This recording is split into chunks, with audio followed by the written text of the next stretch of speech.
What's going on, yo? Welcome back to another episode of Eastside Flock. I'm Eric G, and today we are going to be talking about the Broncos versus Bills, this ridiculous game, and some of the inconsistencies that I saw that makes me feel like the Bills got robbed. And this really should have been their game to win, even with the 5 turnovers, which is ridiculous to have 5 turnovers in a playoff game.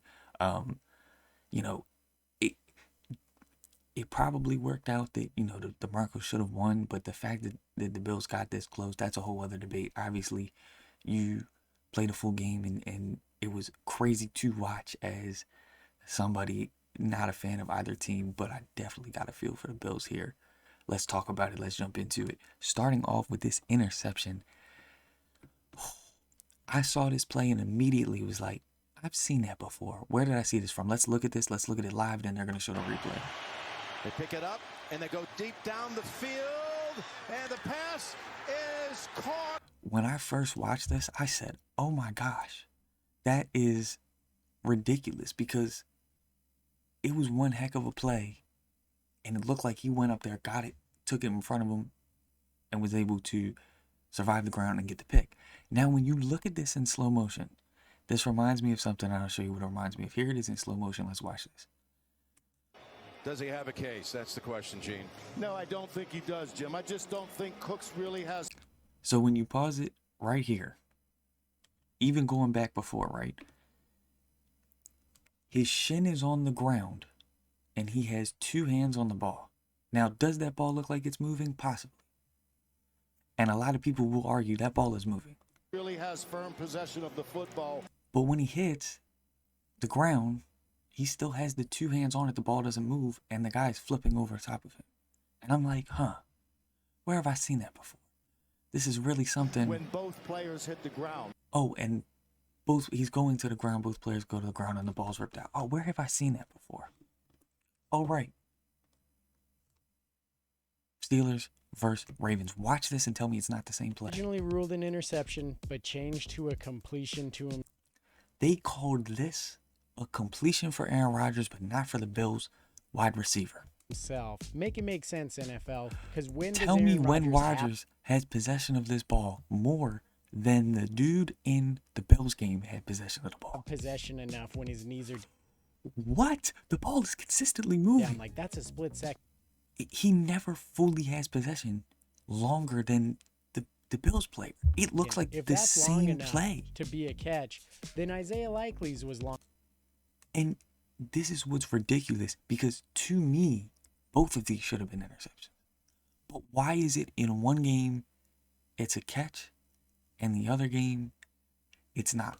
Because those two are very similar. If you pull this back and look at this clip of Rodgers barely having the ball and the ball moving, when does he ever have possession of this? Never. He never has possession. Enough when his knees.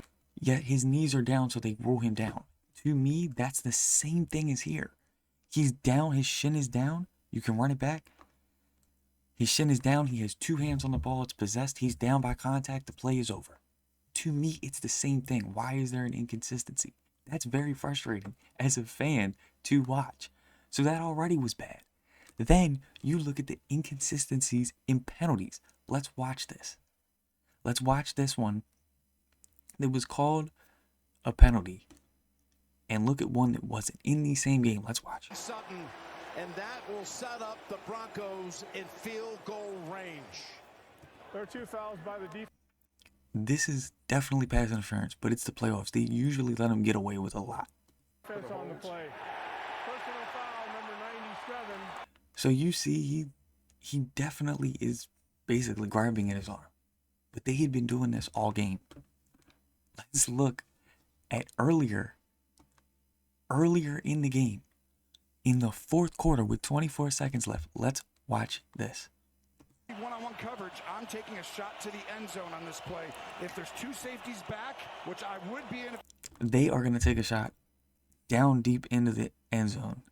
And watch this. To call this pass interference for one and not the other is crazy. This was almost a perfectly thrown ball. You're going to watch. This is the same contact. And then slows up. two hands on him, grabs his arm. It's the same play. If he'd have kept running, it would have been a sideline shot. The same exact play. So why is this not called PI? Defensive pass interference when it's the same.